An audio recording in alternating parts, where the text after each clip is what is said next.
సుమతి శతకము. అప్పిచ్చువాడు వైద్యుడు.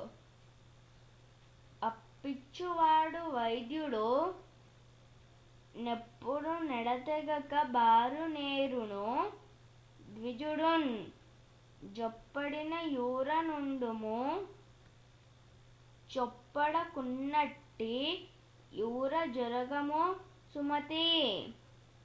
దీని భావము రుణమునిచ్చువాడును వైద్యుడును ఎల్లప్పుడును ఆగకుండా ప్రవహించు నదియును బ్రాహ్మణుడును గల గ్రామమందు నివసింపుము. వారు లేనట్టి గ్రామమందు నివసింపుకుము. ధన్యవాదములు.